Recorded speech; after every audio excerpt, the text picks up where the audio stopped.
Shalom, shalom, peuple de Dieu, que la grâce de notre Seigneur Jésus-Christ et la communion du Saint-Esprit soient notre partage tout au long de cette émission. Je vous souhaite les bienvenus ou les bienvenues sur cette émission à vous, la parole, dans la chaîne BATV.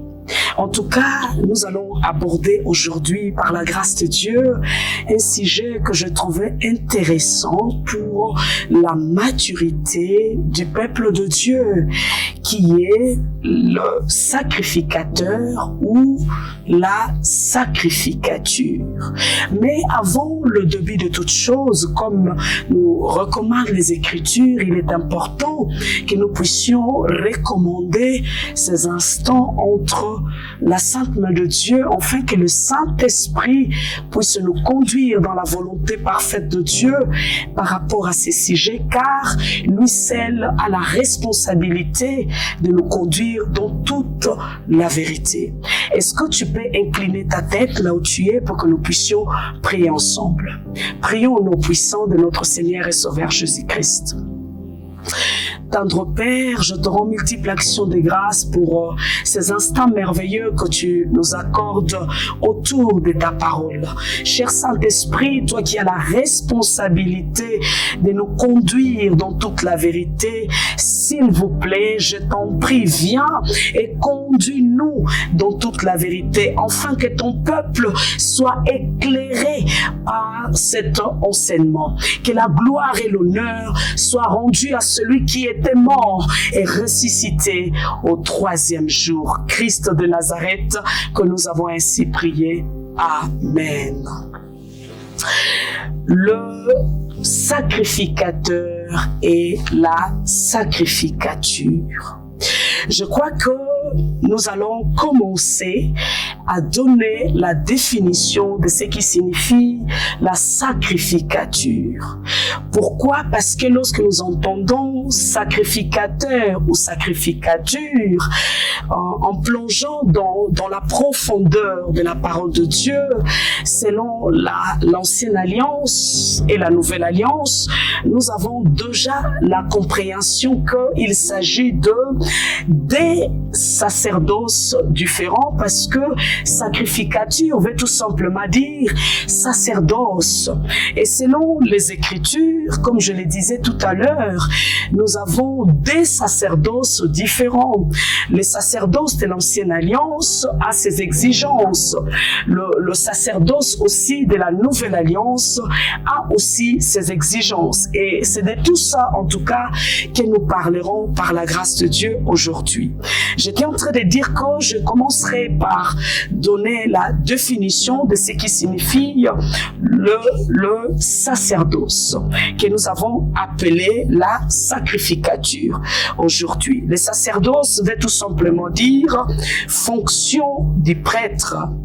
Une autre définition, fonction qui présente un caractère particulier dévoué à l'égard d'autrui. Je me répète, fonction qui présente un caractère particulier dévoué à l'égard d'autrui.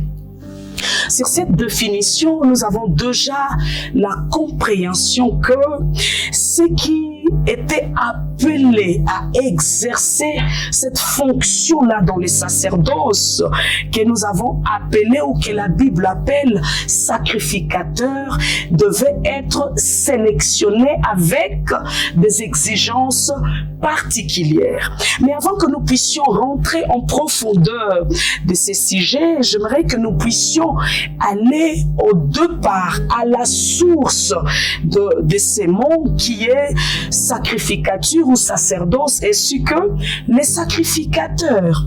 C'est dans Genèse au chapitre 14, verset 18 et le verset 19. La Bible dit ceci: Melchisédek, roi de Salem, prêtre du Dieu très haut, il apporte du pain et du vin. Il bénit Abraham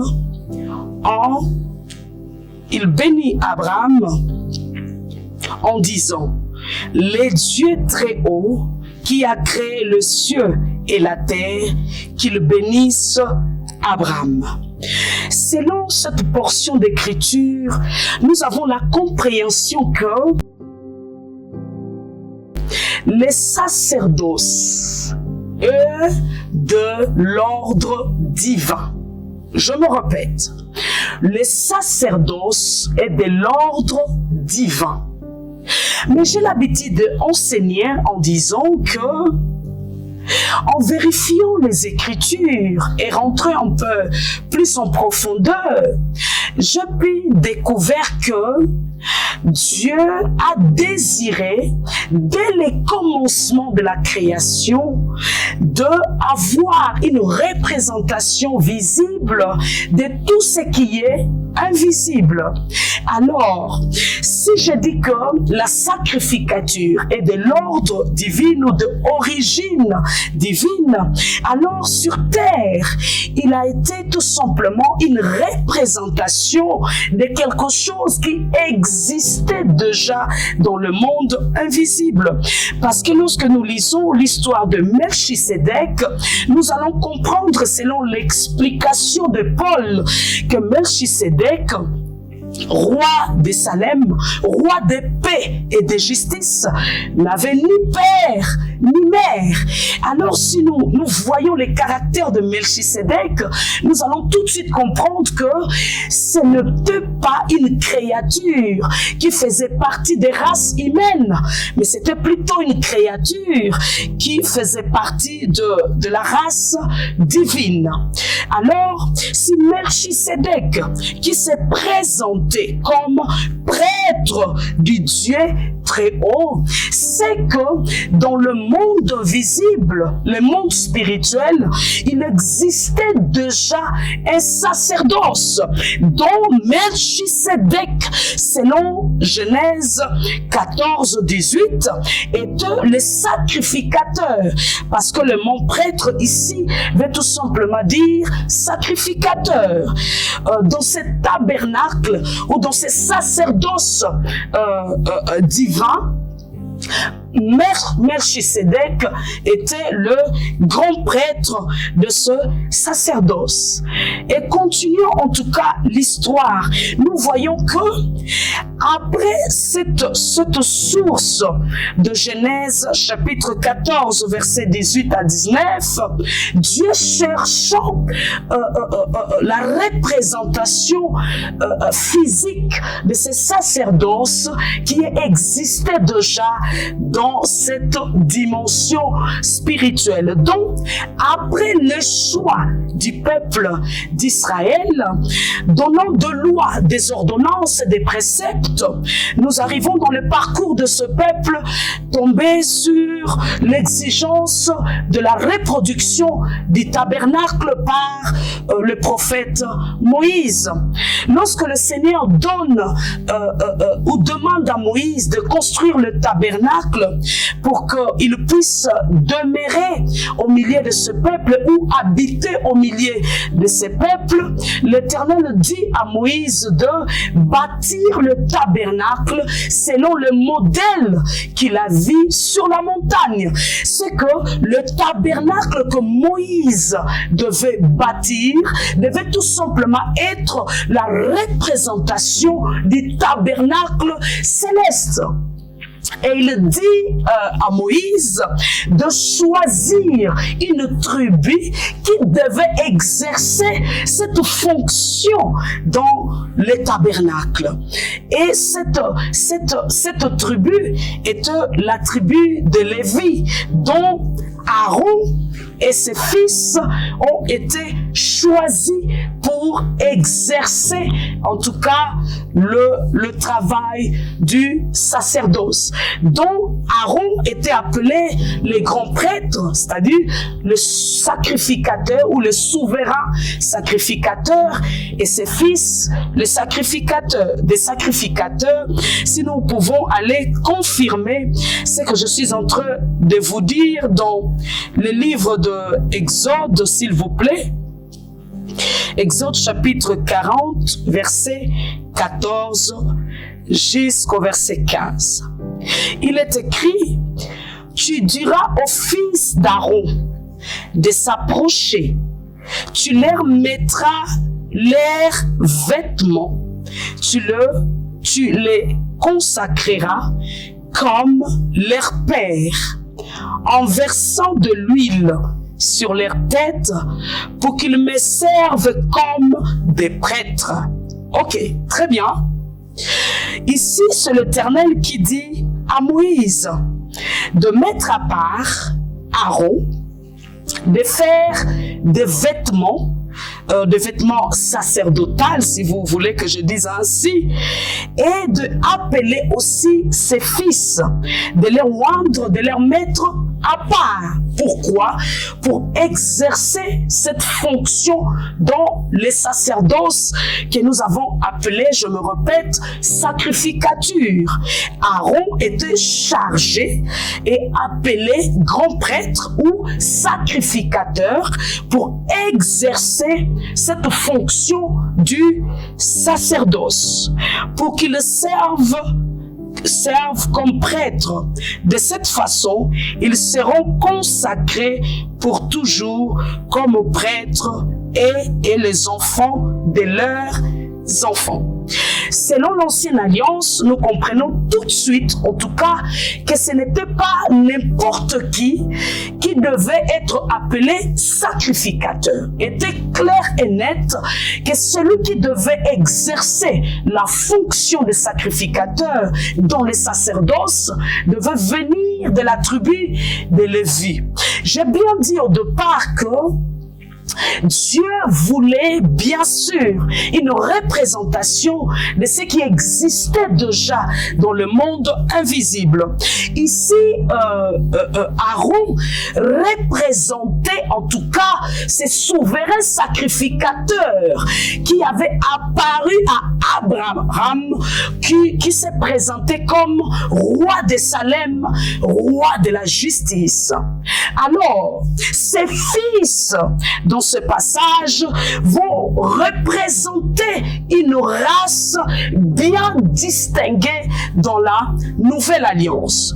Pour que nous puissions comprendre, on va aller lire à nouveau Hébreux, s'il vous plaît. Hébreux chapitre 7. Non, plutôt 1 Pierre.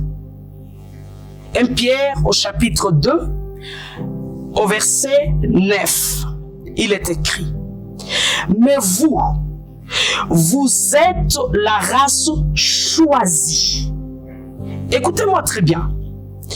Dans Exode, il est dit Aaron et ses fils. Là, c'était les sacerdoces lévitiques. Mais ici, nous sommes dans 1 Pierre chapitre 2, dont il y a eu un changement de sacerdoce.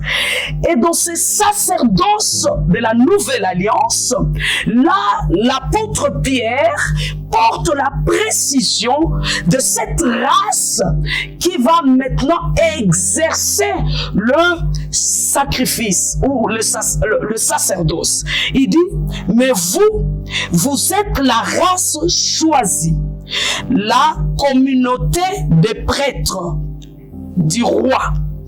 C'est que vous êtes maintenant des sacrificateurs et des rois. Dans une autre version, il est écrit, il a fait de vous un royaume de sacrificateurs. Il dit, vous êtes le peuple que Dieu a choisi pour annoncer les grandes choses qu'il a faites. Dans le sacerdoce lévitique, le grand prêtre et ses fils avaient la fonction, en tout cas, de servir, de faire les services dans les temples.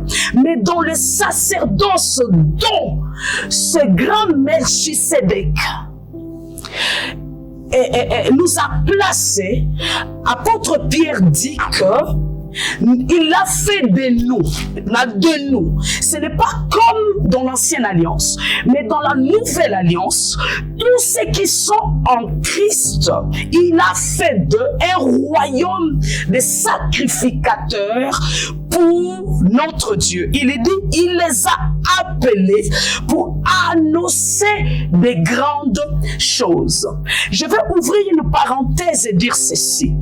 L'alliance sur laquelle nous faisons partie, ce n'est plus une race particulière qui doit servir le Seigneur, annoncer les vertus de Dieu, mais dans ce sacerdoce dont Christ, qui est présenté comme le grand prêtre, le souverain sacrificateur, qui a fait une entrée une fois pour toutes dans le lieu très saint. Oui, ces sacerdoces-là, tous ceux qui sont rentrés par la mort et la résurrection de Christ, maintenant sont appelés à faire quoi? À exercer, à témoigner les vertus de Dieu. Il dit, il vous a appelé à sortir de la nuit pour vous conduire vers la lumière magnifique. Autrefois, vous étiez pas le peuple de Dieu, mais maintenant, vous êtes son peuple. Je tiens aussi à préciser que dans l'ancienne alliance, dans ces sacerdoces lévitiques, Dieu avait un peuple. Dieu avait des serviteurs. Mais dans le sacerdoce, dont Christ est le souverain sacrificateur, ces sacerdoces dont nous les croyants, nous faisons partie, cette loi a été changée. Nous sommes plus des serviteurs, mais nous sommes ou nous faisons partie de la famille de Dieu, dont nous avons le statut d'enfant de Dieu.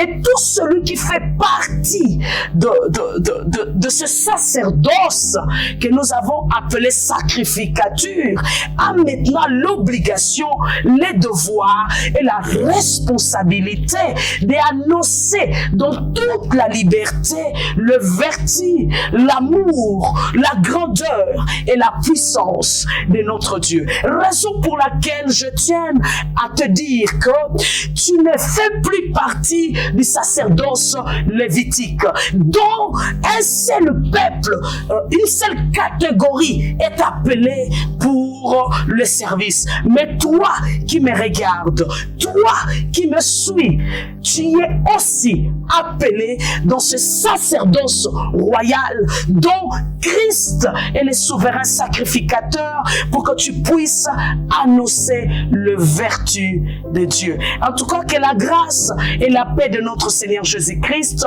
soient votre partage. Demeurons bénis au nom de Yeshua.